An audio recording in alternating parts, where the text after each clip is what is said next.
Hello, hockey fans of all ages, shapes, and sizes. I forgot to explain the long career thing. I got a creative brain, so my mind can kind of jump like that. But I actually wanted to mention, I was running some numbers for basically, you got 32 teams, right? 32 per round, guys that go. If you take 20 seasons and 32 guys times 32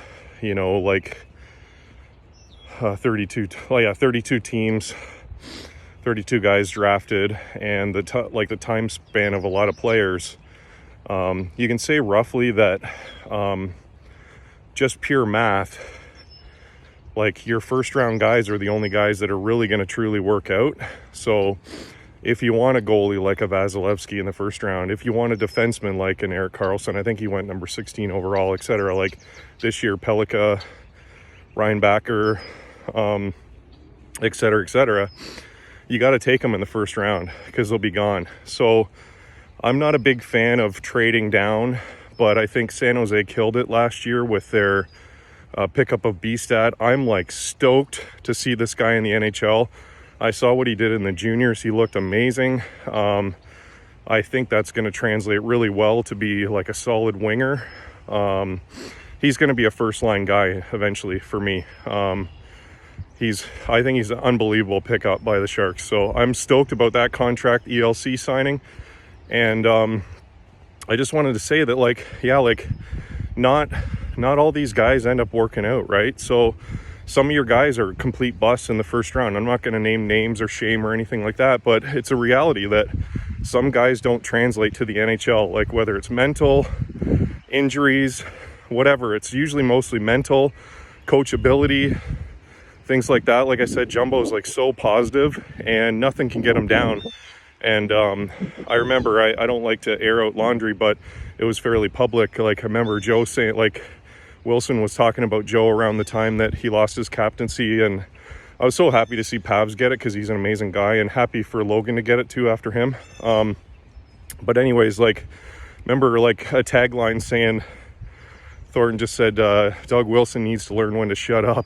And I think that echoes even further today for the Dubas thing, right? Sometimes these guys can get emotional and have a million cameras on them and make a huge mistake. Obviously for Dubas, the guy's lucky stars, he gets a promotion after kind of screwing himself, and maybe that was in the back of his mind anyways, in his heart. And I actually commented about that in one of my casts, that I thought maybe it was kind of oops, meant to sort of thing.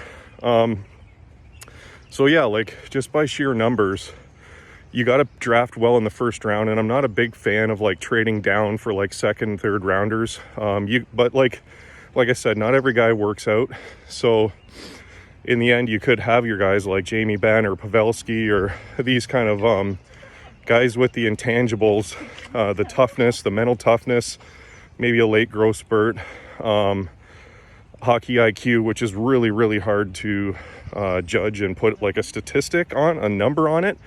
And shout out to Greer and Holy and all the guys at the Sharks. When I was at the Ice Insights, they answered my hockey IQ question really well, and they mentioned Pavs, which was super cool. Yeah, some of these intangibles, you can't put a number on it, and I'm trying to create a little hockey empire. Registered BigSelly.com, Benchminer.com, and AbsoluteWagon.com. So I'm leaning towards and I wanted to talk a bit about hazing too. I don't know if maybe I'll talk about that first, because I never liked the idea. My teeth too. My parents paid a lot of money for these chiclets, so one of the prerequisites for making the NHL is losing all your teeth, I think. And maybe I'm a wussy or whatever, but and maybe I would never have made it anyways. That sort of thing. I wanted to say that a strong family unit is required for high-level sports. My parents got divorced when I was 14 or 15 in the summer, and I never played hockey at a higher level. I wanted to, couldn't raise the money, etc. My parents didn't want to do the travel. I think if I really wanted to keep going, I could have. So I'm not going to play a victim or anything, but a strong family unit is so important for an expensive sport like hockey or any kind of travel sport. You got to have your other parents, you know, carpooling, giving guys rides to practices and stuff. And it's up to everybody to lift up any of the parents who are down and stuff. And a single parent, like, there should be a trophy for like a single parent who takes their kid to the NHL. It's got to be the hardest thing in the world. So like hazing, I remember, you know, I talked about my haircut, and you know, guys like wanting to shave your head or like shave a line like right down the middle.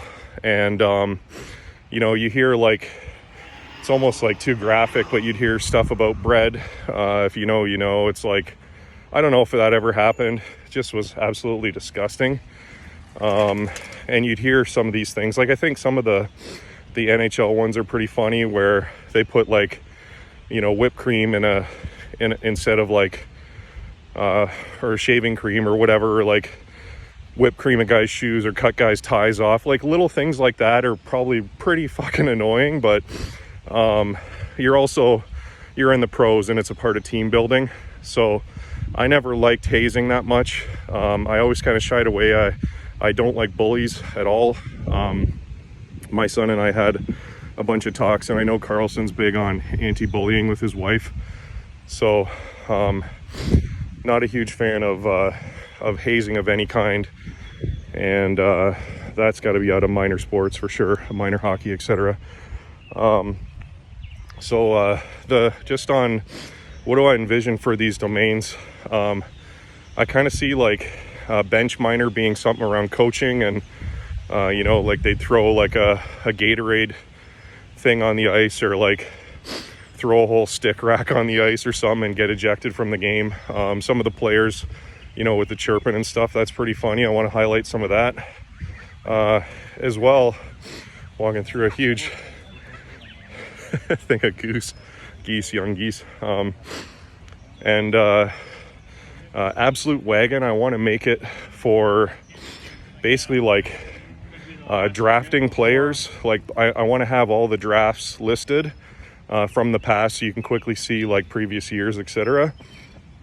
Also want to have retired players, kind of like what they're doing in their life off the ice, like beyond the game, if they're like philanthropic, if they're in the local community cooking in the, you know, the food kitchens, or, you know, just out golfing the whole time and enjoying themselves, which is, you know, fair dinkum, as they say in Australia.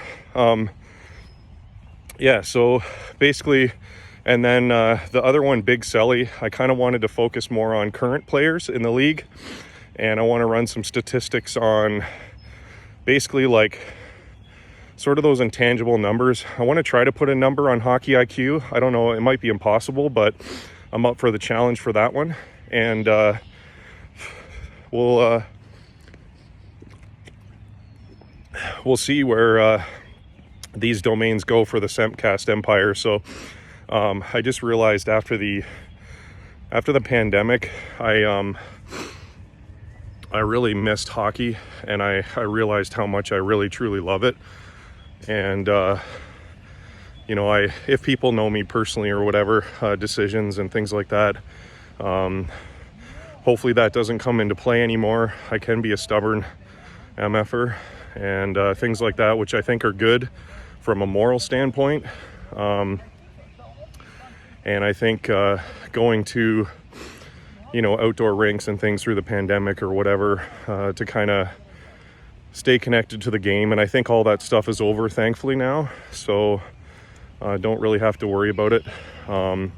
Even though I saw on the Oilers page, they still had stuff about the vax. I think it's just an outdated posting, but I'm hoping to apply for like LA, Anaheim Ducks, and already applied for the Sharks and the Yotes. Probably apply for Toronto and Ottawa too. Like, I think I'm heading west. My plan is pretty unknown, I guess. I'm just looking to land and create a new life. Maybe make a family with an American Cali woman, like a Valley girl or something like that. Have some kids and get a dog. I like doing these walks. I like talking hockey. It's very therapeutic, and maybe I'll have a little puppy alongside me someday when I'm doing these, hopefully. So that's it for today. Hopefully, if you have any suggestions of where I should take those domains, the .coms that I registered under the Sempcast brand.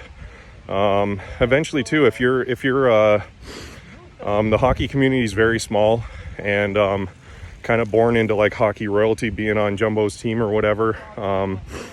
I was hoping to obviously create my own way, but I know that, you know, having him tap me on the shoulder for some kind of thing and saying, hey, this is a good guy, tap me into the hockey Illuminati somehow or whatever.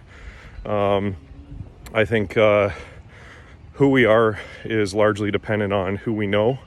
And I think you got to give a lot of credit to the networks that we have around us as people, family, friends, you know, our kids like Petrangelo and his daughter. Thankfully, she survived and she's well.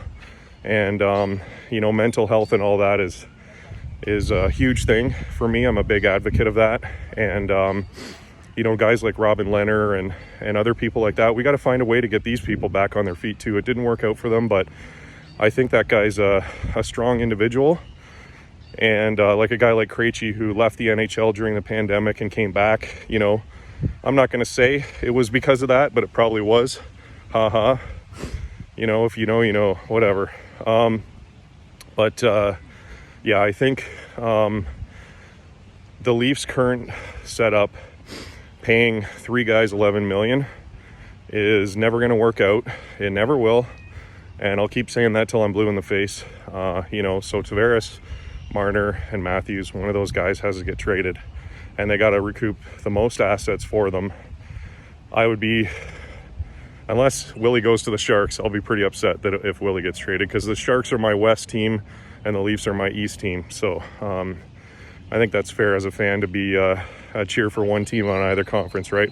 But obviously when the Sharks were with Jumbo there, I'm a little less emotionally attached, but I was hugely emotionally attached and didn't see the forest for the trees a lot of time, because I would just cheer blindly for whatever team he was on. So call it maturity or, you know, getting old, whatever. But yeah, I'm going to see where I can take these podcasts and support your friends and family publicly. Say things with confidence that maybe other people wouldn't. Stand up for yourself, have a spine, and keep high morals. So to me, that's the only way to live. And there'll be more next time. Cheers, everyone.